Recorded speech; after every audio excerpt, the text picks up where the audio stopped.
Hey you, it's Marielle, and I have a question for you. Have you ever felt totally stuck after writing the most amazing blog that totally came from your soul, and you just didn't know what the headline should be? You know, you get stuck, that you have all of this energy and creative flow, and then all of a sudden you have to give it a title, and you go blank and you gave yourself an hour to get this done, but most of your hour is now being taken up by not knowing what to name your blog.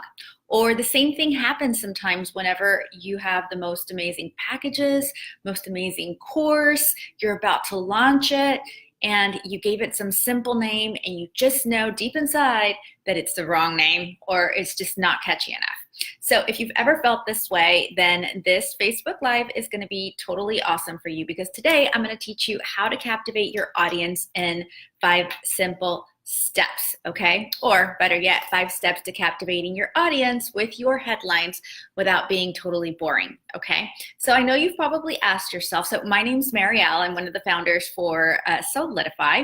I am also a business coach, and I basically help women turn their dreams into awesome strategies so that you can turn your stress into success and kick ass.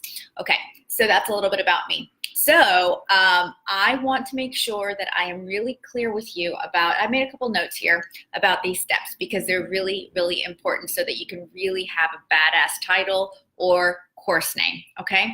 First thing I want you to know is that there's a formula, but not really, okay? But there kind of is. So what you don't want to be with your headlines is you don't want to be boring and you don't want to be phony, okay? So a lot of the women that I work with are super deep and spiritual and have these awesome gifts. They're thinkers. They are modern day philosophers, and so they get really deep and geeky with their titles. And while this is awesome because, well, no, let me say that again. They get really deep and geeky with the stuff they create because they're amazing and they have these amazing talents and thoughts and perspectives. So what I want you to know, though, is that the problem is that it's noisy out there, and I know you know this. It's so noisy, and really you only have about 5 seconds to captivate somebody's attention, okay? So while you may have the best blog and it's written out perfectly well and it's, you know, it's interesting and you're giving some really concrete good stuff in it, if your title sucks, then no one's going to read it, okay? So I would say that 80% of the information, 80% of the heavy lifting really is done by your title, okay? So course names are a little different, and I'll talk about that in a little bit, but when you are coming up with a title, you want to make sure that you are clear, okay? So step number 1 is going to be really clear. Okay, that's step 0. So let's just say that needs to be the bottom line, be clear. But one thing that you can do is actually use numbers. Numbers really activate that left side of our brain. So when we see numbers, we feel like, okay, this is concrete. This is going to save me time. I'm going to read it. Okay, so definitely use numbers where you can. Not all the time, obviously. So I'll talk a little bit more about that. So don't use obscure numbers like 37. You know, use something people can typically remember anywhere between 3 and 5 points. So if you have 3 tips, 5 tips, 5 ways to do something, 5 lessons, that's awesome. So using numbers is great. Step number 2, use emotional adjectives like, you know, fun or 5 fun facts. You know, emotional adjectives is going to activate the right side of your that person's brain. So it gets them thinking. When we are emotional buyers, okay, so we buy based on emotion. And so you want to use words that definitely triggers that in an individual. So that's why it's so important for you to actually really know your who your ideal client is, who your niche is, and know what triggers them. That's all about branding. So we'll talk about that some other day. So definitely use those emotional adjectives like fun, essential, strange. Those are a couple of examples, okay? Tip number three. Tip number three is use words also that trigger the left side of the brain that seem more rational, okay? I'll give you an example. When I say the word facts, 3 simple facts to starting your business without breaking the law. Okay, so that's the word facts actually triggers that rationale aspect. So it makes me feel like, again, I'm not going to waste my time because this person's going to give me facts. They're going to give me lessons. They're going to give me ways. So use words like that as well. Okay. Step number 4. And by the way, if you want to get more tips like this and actually get help with and ideas with what you're doing, I highly recommend that you join my free Facebook group because we're doing that in there. So I'll go ahead and post it here for you to click on it. It's called The Best Business Friends. It's really cool. So lots of cool women in there. Tip number 4, use why or how, okay? So these are trigger words. So what I like to do is I like to either use a number or the word why or how, because I know these are trigger words and I know it's going to capture someone's attention right away.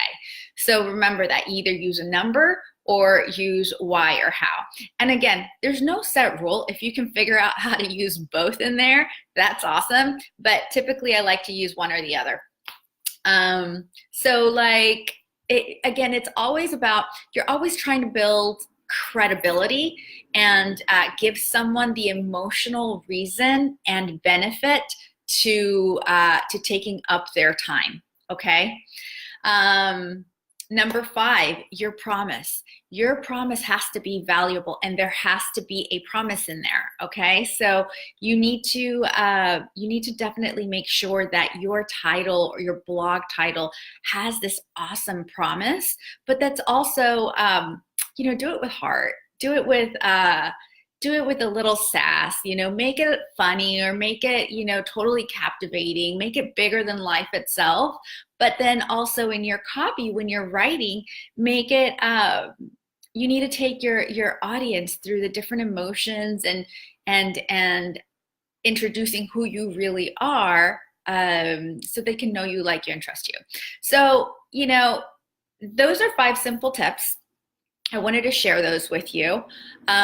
When you are, let's talk about now about naming your programs, okay? Because this is a big one and it's a little bit different in my point of view, okay?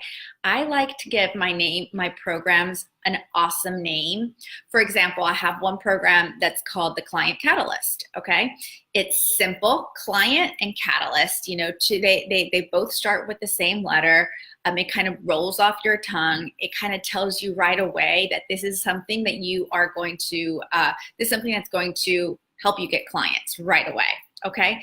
So I have another program called the Solidified CEO. Now, Solidify is the name of my business, and it's our business, and it's definitely a word that plays on the word solidify, but by using SOUL. All right. So that might be a little bit less clear. But I know I'm totally connected to what that means. It means something to me. So in that case, when you have a little bit more of an obscure name to your program, you definitely want to use the tagline as in a way that's going to give your audience a direct description of what the program is about. Okay, so And again, when you do that, then you can go ahead and use these rules that I gave you. So remember, always be clear. People love concrete numbers. Appeal to their emotional benefits. Also use the rationale aspect of it. You know, people like facts, they like lessons, they like numbers, but they want it to all be fun and sexy and essential and strange. So use all of this and understand that that the headline that you give your blogs or anything that you create is really doing the heavy lifting for you. So it's really, really important that you spend your time doing that. If you can get that done right, then everything else is going to kind of flow, you know? So if you want help with things like this, I love to give my my expertise and help back in our group. So you can definitely join. It's called the Best Business Friends, the BBFs group. And I just love hanging out in there and helping out as much as I can. So with that said, that's pretty much it. All right, so I will see you tomorrow. Let me know what else you want to learn, and I am happy to share whatever I can in here. All right, peace.